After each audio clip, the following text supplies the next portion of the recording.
আসসালামু আলাইকুম ওয়া রাহমাতুল্লাহি ওয়া বারাকাতুহু। ইন্নাল হামদালিল্লাহ ওয়াসসালাতু ওয়াসসালামু আলা রাসূলিল্লাহ ওয়া বা'দ।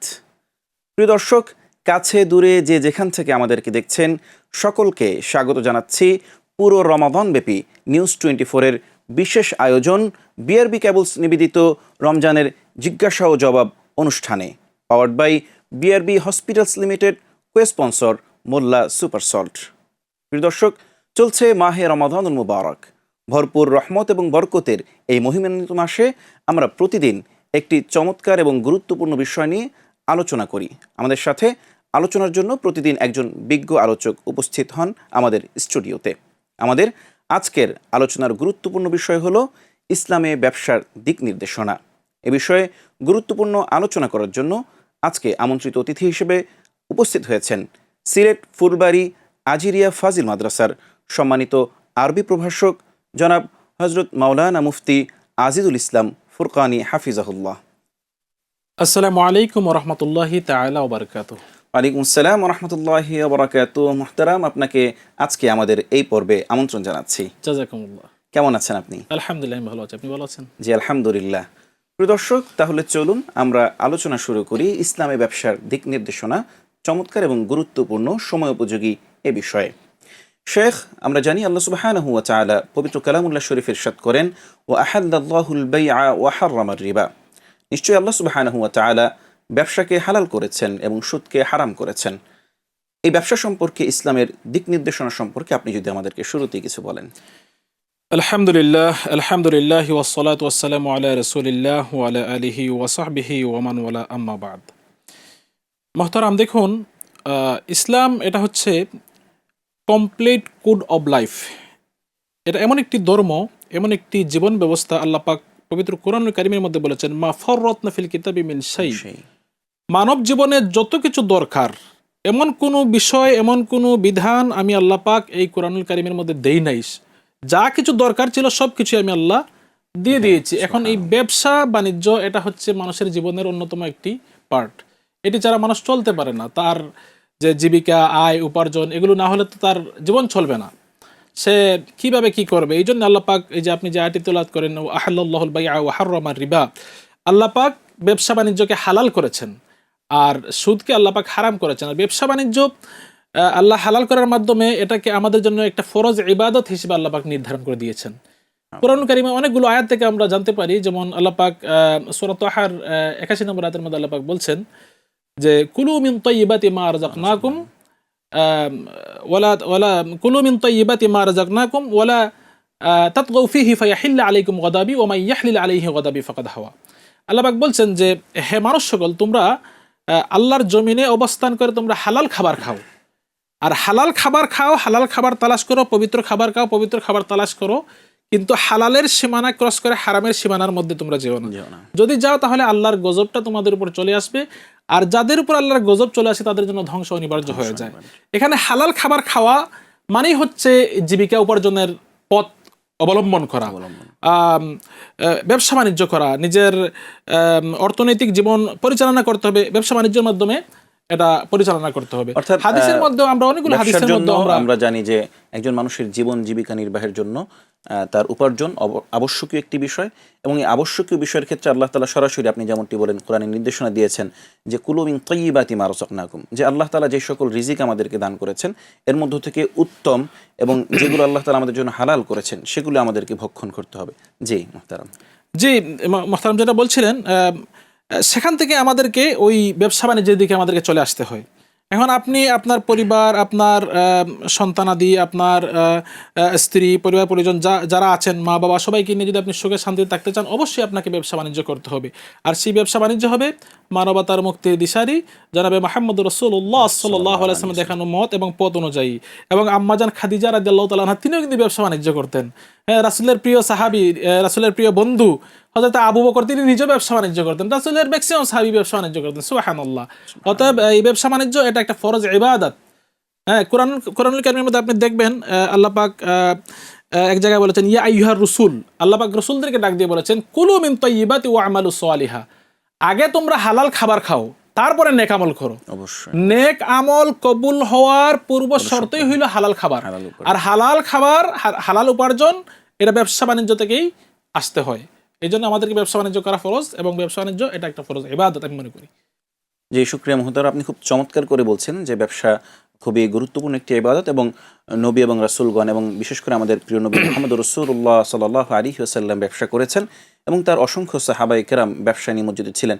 এবং আমরা যদি দেখি যে সাহাবায়ে কেরাম পরনির্ভরশীল না হয়ে ব্যবসার দিকে নিজেরা বেশি ঝুঁকেছেন। যেমনটি আমরা একজন সাহাবীর ব্যাপারে জানতে পারি যে তিনি হিজরত করে যখন মদিনায় যান, তখন মদিনার একজন সাহাবী তাকে ভ্রাতৃত্বের বন্ধনে আবদ্ধ করেন, কিন্তু তিনি তার থেকে অর্থনৈতিক কোনো সহযোগিতা না নিয়ে তিনি বলেন যে তুমি আমাকে শুধু একটি বাজারের পথ দেখিয়ে দাও, আমি সেই পথে গিয়ে, সেই বাজারে গিয়ে আমি ব্যবসা করব। এরপর ইতিহাস আমরা জানি যে তিনি অনেক বড় একজন ব্যবসায়ীতে পরিণত হয়েছিলেন। তো আসলে ব্যবসা ইসলামে অনেক গুরুত্বপূর্ণ একটি বিষয়, এবং রাসূলুল্লাহ সাল্লাল্লাহু আলাইহি ওয়াসাল্লাম নিজেও নবুয়তের পূর্বে ব্যবসায়ী ছিলেন, ব্যবসা করেছেন, এবং কিভাবে উত্তম ব্যবসা পরিচালনা করতে হয় সেটিও কিন্তু দেখিয়ে গিয়েছেন। জি মুহতারাম, আসলে ব্যবসার ক্ষেত্রে আমরা যেটা দেখি যে অনেকেই ব্যবসা করছেন মাশাআল্লাহ, কিন্তু দেখা যায় অনেক সময় ব্যবসায়িক যে পণ্যগুলো আছে এই পণ্যের ভিতর অনেক সময় ত্রুটি থেকে থাকে। তো অনেক সময় দেখা যায় তারা ব্যবসায়িক পণ্যের এই ত্রুটি সম্পর্কে, যারা ক্রেতা আছেন, ভোক্তা আছেন, তাদেরকে কিন্তু এই ত্রুটিগুলো সম্পর্কে অবহিত করেন না। এই ব্যাপারে আসলে ইসলাম কি বলছে? দেখুন, ইসলামটা হচ্ছে আমাদের জন্য একটা নাজাতের উপায়। এটা এটা শুধু দিন নয়, এটা একটা জীবন ব্যবস্থা। এই দিন, এই ধর্ম, এই ইসলামের মাধ্যমেই আমরা ইহকালীন শান্তি এবং পরকালীন মুক্তি আমরা পাই।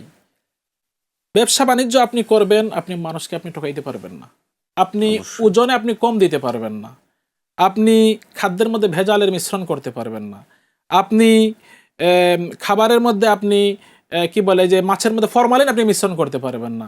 এরপরে এইভাবে আপনি দেখা যায় অনেক সময় কলার মধ্যে আপনার এই যে কার্বোরাইড নামক একটা মেডিসিন দিয়ে কলা আপনার এই কাঁচা কলাকে রাতারাতি পাকিয়ে ফেলে, এগুলো করা যাবে না। একবার রাসূল করিম সাল্লাল্লাহু আলাইহি সাল্লাম যাচ্ছিলেন, এই হাদিসটা এই মুসলিম শরীফের মধ্যে এসেছে, মাররু আলা সুবরাতি তুআম, রাসূল করিম সাল্লাল্লাহু আলাইহি ওয়াসাল্লাম একবার এই খাদ্যের গুদাম ঘরের পাশে দিয়ে যাচ্ছিলেন। তো তিনি দেখলেন এই গম ভিজা। রাসূল বলেন, মা হাযা ইয়া সাহিবাত তুআম, হে খাদ্যওয়ালা, তুমি কি করেছো? তুমি কি পানি দিয়ে এটাকে ভিজিয়ে রেখেছো এই জন্য যাতে এটা কি ওয়েট একটু বেশি হয়ে যায়, যাতে ওজনে একটু বেশি দেখায়, এই জন্য কি তুমি এই কাজটি করেছো? তিনি বললেন, লা ইয়া রাসূলুল্লাহ, বৃষ্টি হয়েছিল যার কারণে ভিজে গেছে, এই জন্য এটা একটু এরকম হয়েছে, আমি বাইরে রেখেছি যাতে এই রোদে যেন শুকিয়ে যেতে পারে। তো রাসূল বলেন, সাবধান, মান গাশশা ফালাইসা মিন্না, যেই ব্যক্তি আমার কোনো উম্মতকে ধোঁকা দিবে সে কখনো আমার উম্মত হতে পারবে না। এই জন্য যারা এই ব্যবসা বাণিজ্যের মধ্যে এই মানুষকে প্রতারণা করেন, ধোঁকাবাজি করেন, ওজনে কম দেন, খাদ্যের মধ্যে বেজালের মিশ্রণ করেন, তারা অবশ্যই রাসূলের ওই হাদিস অনুযায়ী তারা রাসূলের উম্মত কখনো হতে পারবে না। শুকরিয়া মুহতারাম, খুবই চমৎকার আলোচনা করছিলেন, শুনছিলাম মুগ্ধ হয়ে, দলিল নির্ভর, খুবই সুন্দর আলোচনা। জি মুহতারাম, আপনি খুব সুন্দর করে ব্যবসা সম্পর্কে বলছিলেন যে ব্যবসা আসলে আমরা যারাই যে ব্যবসা করি এক্ষেত্রে ধোঁকা দেওয়া কখনোই কাম্য নয়। ইসলাম এটাকে খুবই মারাত্মক অপরাধের দৃষ্টিতে দেখেছে, এবং রাসূল বলেছেন, মান গাশশানা ফালাইসা মিন্না, যে ব্যক্তি ধোঁকা দেয় সে কখনোই আমি নবীর দলভুক্ত নয়। এক্ষেত্রে আমরা দেখি যে অনেক সময় বিশেষ করে আরেকটি বিষয় আমাদের নজরে আসে, সেটা হলো বিশেষ কিছু সময়, বিশেষ করে রমাদানুল মুবারক যখন আগমন ঘটে, তখন আমাদের দেশের এক শ্রেণীর ব্যবসায়ীরা দেখা যায় তাদের ব্যবসার যেই বিশেষ করে রমজান কেন্দ্রিক যেই পণ্যগুলো আমাদের খুব বেশি প্রয়োজন হয়, নিত্য প্রয়োজনীয় জিনিস, সেগুলোর দাম হুট করে বেড়ে যায়, এবং একটা কৃত্রিম সংকট তৈরি করে বাজারে এটার সংকট দেখানো হয় এবং দাম বাড়িয়ে সেটাকে আমাদের কিনতে হয়। এই বিষয়ে আসলে ইসলাম কি বলছে? ইসলাম মানুষের জন্য সবকিছু সহজ করে দিয়েছে। ইউরিদুল্লাহু বিকুমুল ইউসরা ওয়ালা ইউরিদু বিকুমুল উসরা। আল্লাহ আমাদের জন্য সবকিছু সহজ করে দিতে চান, কিন্তু আমরা যেন সবকিছু কঠিন করে ফেলি। এই যে ব্যবসা বাণিজ্য, আমরা যদি আমাদের যে ফরজ ইবাদত, নামাজ, রোজা, হজ, যাকাত, এগুলা করার পাশাপাশি যদি আমরা হালাল পন্থায় ব্যবসা বাণিজ্য করি, তাহলে সারা দিন যে আমরা এই ব্যবসা বাণিজ্য করলাম, সময় দিলাম, পুরোটাই আমাদের ইবাদত হয়ে যাবে। আল্লাহু আকবার, সুবহানাল্লাহ। তো এই ফরজ ইবাদতের মধ্যে আমি কেন এই সিন্ডিকেট করব? আমাদের ব্যবসায়ীরা এই বিশেষ করে রমজান মাস আসলে তারা একটা সিন্ডিকেট করে খাবার, তারা এই খাদ্যগুলোকে গুদামজাতকরণ করে সেটা গুদামের মধ্যে তারা রেখে দেওয়ার কারণে খাবারের সংকট দেখা দেয়। তখন নিত্য প্রয়োজনীয় জিনিসের দাম কিন্তু বেড়ে যায়, মানুষের নাগালের বাহিরে চলে যায়। তখন মানুষ, বিশেষ করে হতদরিদ্র মানুষ যারা, দিনমজুর মানুষ যারা যারা যারা দিনে আনে দিনে খায়, তারা যে কি কষ্টের দিন পার করে, আল্লাহু আকবার। এই ঢাকার ভিতরেও আমরা দেখেছি অনেকে পান্তা ভাত খেয়ে আপনার রোজা রাখতেছে, আবার সন্ধ্যাবেলা এই নুন, এরপরে এই কাঁচামরিচ আর এই শুকনা ভাত দিয়ে আপনার করতেছে, কারণ গরিবেরা তো পারতেছে না, কিনতে পারতেছে না। রাসূল কারীম সাল্লাল্লাহু আলাইহি ওয়াসাল্লাম একটি হাদিসে বলেছেন, আপনি নিশ্চয়ই জেনে থাকবেন, মান ইহতাকারা ফাহুয়া মালউন, যে ব্যক্তি এই খাদ্য গোদামজাত করে সে হইল অভিশপ্ত, সে হচ্ছে আমাদের ভাষায় মালাউন যাকে আমরা বলি, সে হচ্ছে অভিশপ্ত। এই জন্য খাদ্য কখনো গোদামজাত করা যাবে না। আর তারা এই জিনিসটা সারা বছর কম বেশ করে, কিন্তু রমজান আসলে বেশি করে। দেখুন, রমজান হচ্ছে ইবাদতের একটা মানে বসন্তকাল। ওদের উচিত ছিল যে এই মাসে আমরা অন্তত একটু সহজ করে দিই, কিন্তু তারা এই মাসে আরো বেশি তাদের সেই বদভ্যাসটা তারা মানে বেশি বেশি করার চেষ্টা করে। এবং আমরা দেখি যে বিশ্বের বিভিন্ন মুসলিম দেশগুলোতে রমজান মাস আসলে তারা পণ্যের মূল্য কিভাবে আরো কমানো যায়, কোনো জায়গায় 30%, 40%, কখনো 70% পর্যন্ত তারা কিন্তু ডিসকাউন্ট দিয়ে থাকে। বিশেষ করে আরব দেশগুলোতে আমরা এগুলো দেখে থাকি, পেপার পত্রিকাও আমরা দেখে থাকি।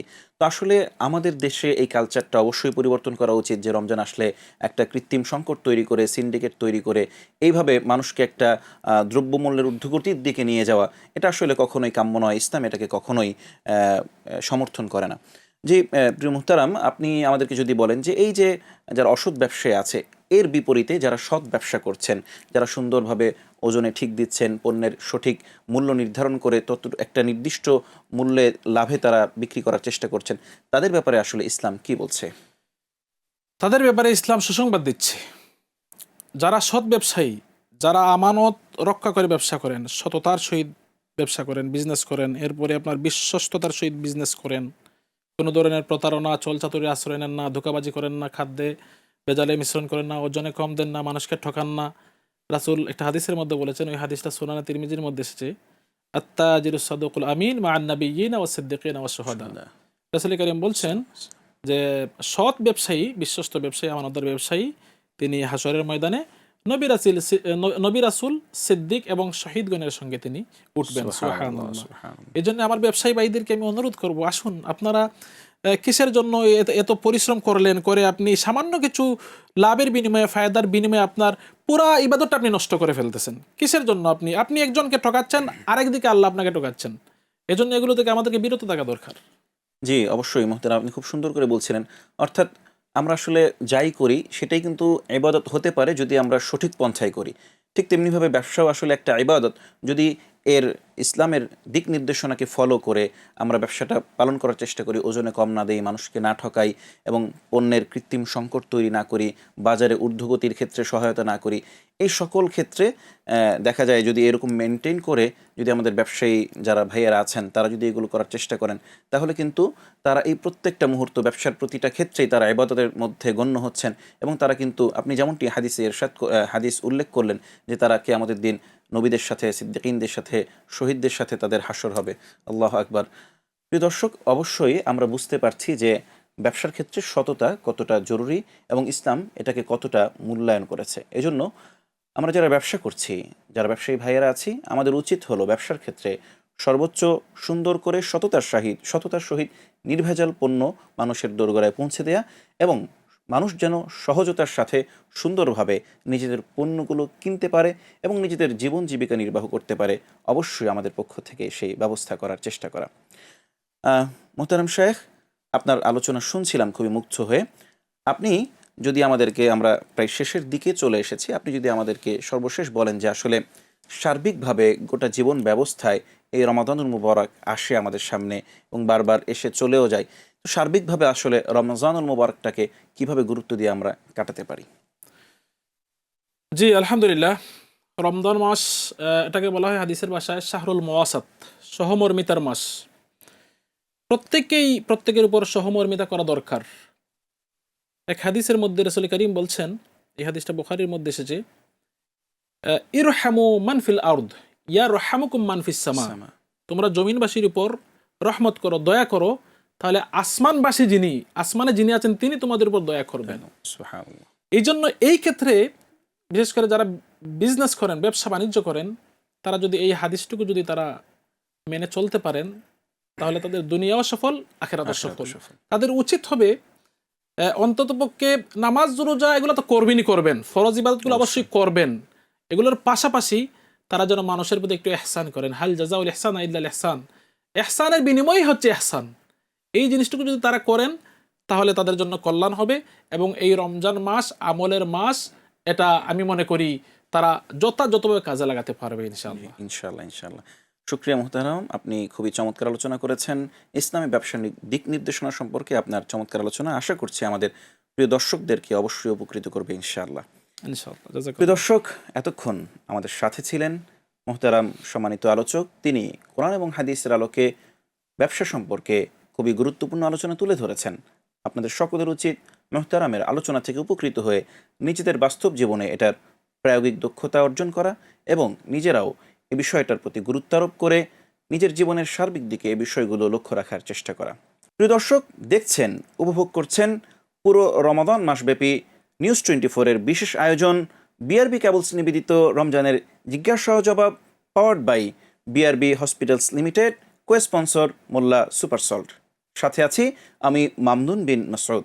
প্রিয় দর্শক, পুরো রমাদান ব্যাপী একই সময়ে চমৎকার এই আয়োজন উপভোগ করতে চোখ রাখুন নিউজ 24-এর পর্দায়। আবারও দেখা হচ্ছে আগামী কোনো পর্বে। সে পর্যন্ত সকলেই সুস্থ থাকুন, ভালো থাকুন। আসসালামু আলাইকুম ওয়া রাহমাতুল্লাহি ওয়া বারাকাতুহু।